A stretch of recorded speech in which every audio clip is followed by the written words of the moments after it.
So, hey everyone, welcome to this lecture.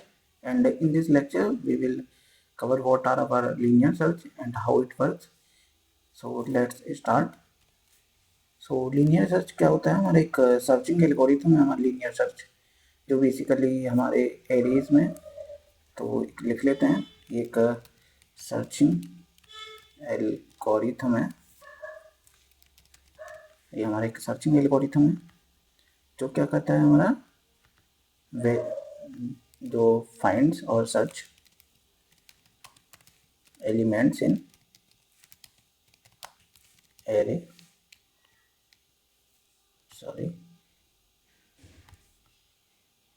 elements in shit what happens search elements in array और string। Okay, तो ये हमारा help करता है हमें वैल्यू सर्च करने में, किसमें, एरेज में और स्ट्रिंग में। सो ये इसका वर्क होता है। अब ये करता कैसे, ये सारे टास्क कैसे एक एलिमेंट को फाइंड करता है हमारे एरे में, तो उसको हम देखते हैं। तो सपोज करिए पहले हम अपना केस 1 देखते हैं। सो यहाँ पे देख लेते हैं अपना केस 1।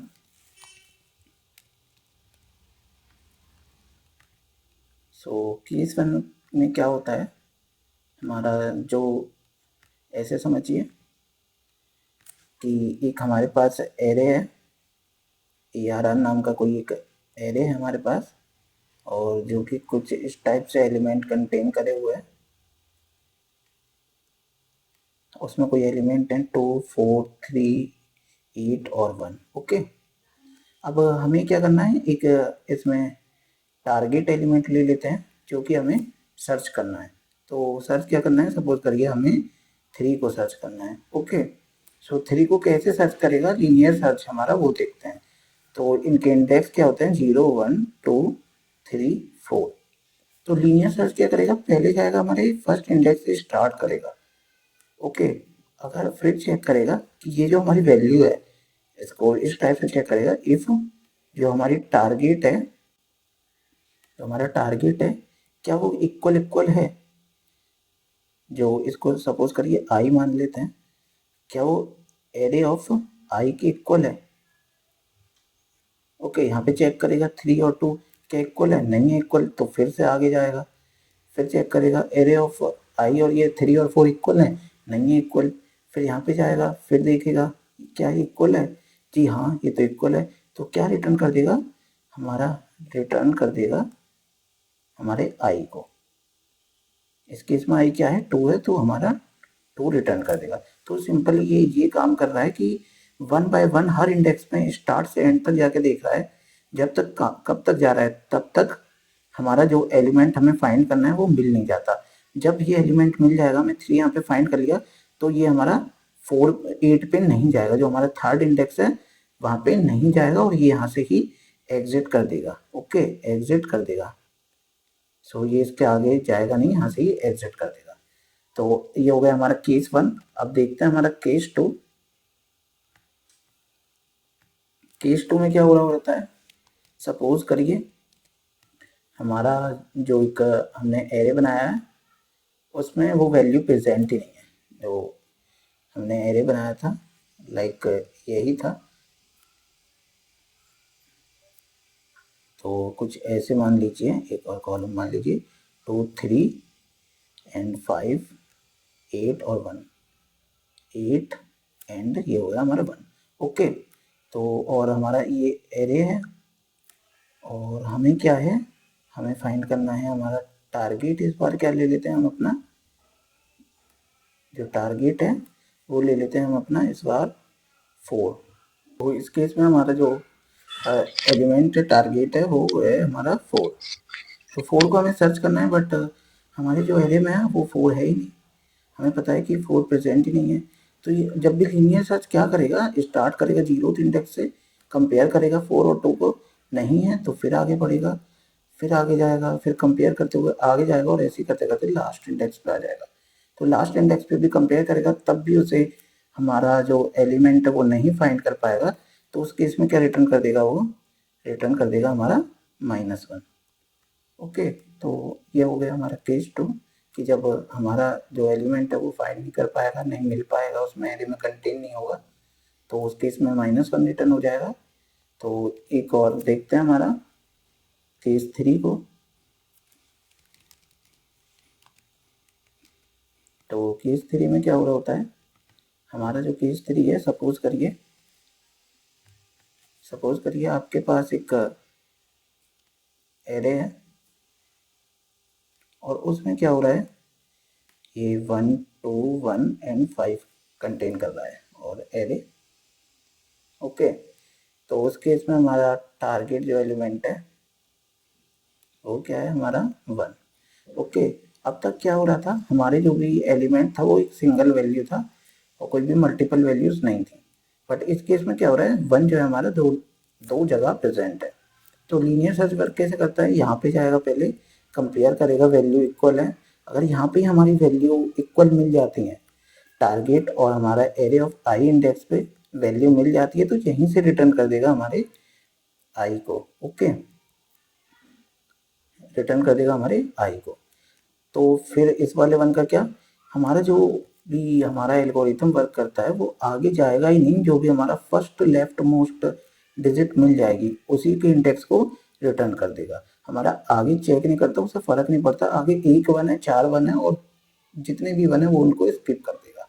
तो उस केस में क्या करेंगे हम, केस 3 में क्या रिटर्न हो जाएगा हमारा, जो left most index, so left most element index is, sorry यहाँ पे गलती से प्रेस हो गया, लेफ्ट मोस्ट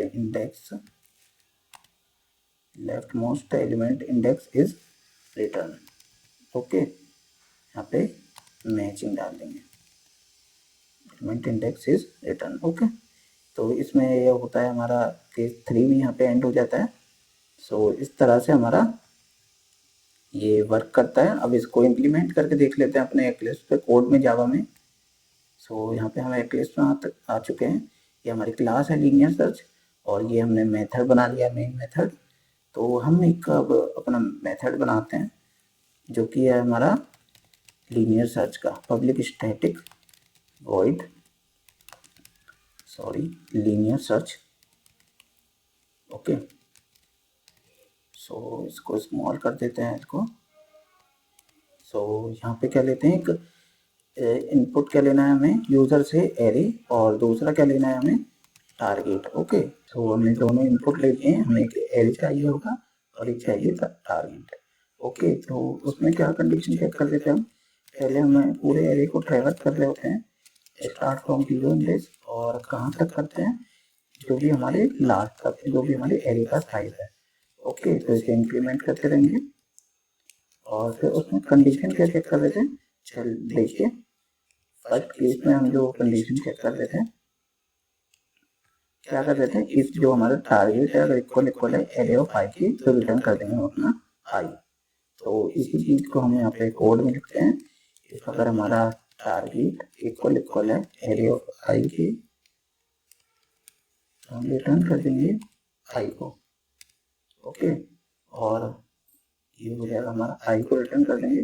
बट यहाँ पे हमने वॉइड लिखा है, हम कोई इंटीजर वैल्यू को रिटर्न कर रहे हैं, तो यहाँ पे हमें इंट लिखना पड़ेगा। ओके, तो ये हो चुका है, हमारा इंटीजर यहाँ पे रिटर्न कर दिया है। अब ये हमारा फर्स्ट केस के लिए सेटिस्फाई हो चुका है। अब हमारा केस 2 क्या कहता है, केस 2 में क्या करेंगे, अगर एलिमेंट फाइंड नहीं मिला, अगर लूप के बाहर आ जाते हैं और हमें एलिमेंट नहीं मिलता है, तो क्या कर देंगे, हम रिटर्न कर देंगे -1। ओके, तो इसको भी कोड में कन्वर्ट कर लेते हैं। अगर हम लूप के बाहर आ जाते हैं तो रिटर्न करते हैं -1 को। तो ये हमारा कोड हो चुका है लीनियर सर्च का, और इसको हम मेन मेथड में कॉल करेंगे। तो उसके लिए हमें क्या चाहिए, एक एरे चाहिए होगा, सपोज कर लीजिए 2, 4, 5, 8, 1। ओके, और इसमें मल्टी वैल्यूज 1 कर देते हैं। ओके, यहाँ पे एक और बना देते हैं। सो ये हो गया हमारा एरे, और एक एलिमेंट ले लेते हैं हमारा टारगेट। एक केस में हम पहले 5 को सर्च करते हैं, सो 5 ले लेते हैं। अब करते हैं अपने जो भी हमारा ये फंक्शन है इसको कॉल। तो फंक्शन को कॉल करना हमने लास्ट लेक्चर में कवर कर रखा है मेथड वाले में। सो यहाँ पे एरे है और यहाँ पे हम डालेंगे अपना टारगेट। सो ये हमारा सक्सेसफुली कॉल हो चुका है।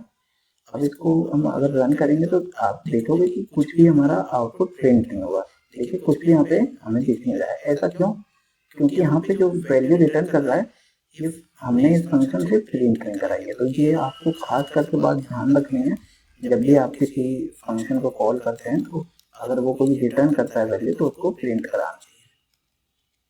तो यहाँ पे हम प्रिंट कराते हैं और यहाँ पे डाल देते हैं उसका नाम लीनियर सर्च। ओके, सो ये हो चुका है।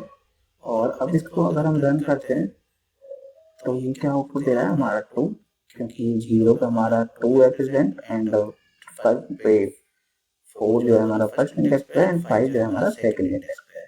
तो ये हमारा आउटपुट दे रहा है सेकंड इंडेक्स। ओके, अब कुछ ऐसा एलिमेंट डालते हैं, सपोज कर लीजिए डालते हैं हम 9, जो कि हमारे एरे में प्रेजेंट नहीं है, तो उसके लिए -1 देना चाहिए। तो हमारा -1 ही दे रहा है, देख लीजिए। अब थर्ड केस को भी सेटिस्फाई करते हैं। सॉरी, थर्ड केस को अगर हमने 1 डाला तो हमारा थर्ड केस में क्या आना चाहिए? 0, 1, 2, 3 एंड 4 आना चाहिए आउटपुट। ओके, क्योंकि ये दो इंडेक्स पे प्रेजेंट है, हमारा 1 4 पे और 5 पे, but left most index print होता है तो 4 हमारा प्रिंट होना चाहिए। अगर हम टारगेट को रन कर देते हैं तो हम रन करेंगे तो देखिए हमारा 4 प्रिंट हो चुका है। सो ये हमने सक्सेसफुली इम्प्लीमेंट कर लिया है। अब नेक्स्ट चीज़ जो आती है हमारी वो है हमारी टाइम कॉम्प्लेक्सिटी। तो टाइम कॉम्प्लेक्सिटी देख लेते हैं लीनियर सर्च की। सो टाइम कॉम्प्लेक्सिटी, तो टाइम कॉम्प्लेक्सिटी में क्या कर रहे होते हैं, कुछ इस तरह से समझिए कि जो हमारा एरे था, जो हमारा एरे है कुछ इस टाइप से 1, 2, 3 एंड 4। अगर हमारा टारगेट एलिमेंट जो है, अगर हम टारगेट एलिमेंट 1 लेते हैं, ओके, तो वो फर्स्ट टाइम में ही हमारा फाइंड कर लेगा, क्योंकि लूप हमारे हाथ से करेगा, इन दोनों को कंपेयर करेगा, फर्स्ट एलिमेंट को और टारगेट को। तो हमें फर्स्ट टाइम में ही हमारा एलिमेंट और इंडेक्स मिल जाएगा कि किस इंडेक्स पे हमारा एलिमेंट प्रेजेंट है। तो ये हो गया, हमें फर्स्ट टाइम में मिल रहा है, तो ये हो जाएगा हमारा बेस्ट केस। सो ये हो जाएगा हमारा बेस्ट केस। इसको लिखते कैसे हैं? O of 1। इसको हम कह सकते हैं कांस्टेंट टाइमिंग। ओके, सॉरी, इसको थोड़ा नीचे लिखते हैं। सो ये हो गया हमारा कांस्टेंट। सो ये इसको हम कांस्टेंट भी कह सकते हैं।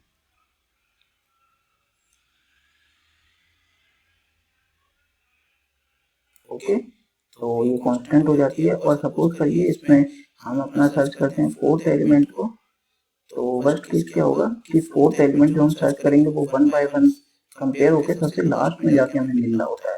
तो उस केस में क्या होगा, हमें पूरा का पूरा एरे ट्रैवर्स करना होता है। अगर एरे का साइज हम सपोज कर लें n, तो वर्स्ट केस में हमारी टाइम कॉम्प्लेक्सिटी क्या हो जाएगी, जो वर्स्ट केस में हमें मिल रहा है O of n, क्योंकि एरे का साइज क्या होता है हमारा n। तो यह इसकी दोनों टाइम कॉम्प्लेक्सिटी हो गई है, बेस्ट केस में और वर्स्ट केस में। तो लीनियर सर्च यहीं पे खत्म हो जाता है। Next lecture we will cover binary search. तब तक के लिए थैंक यू।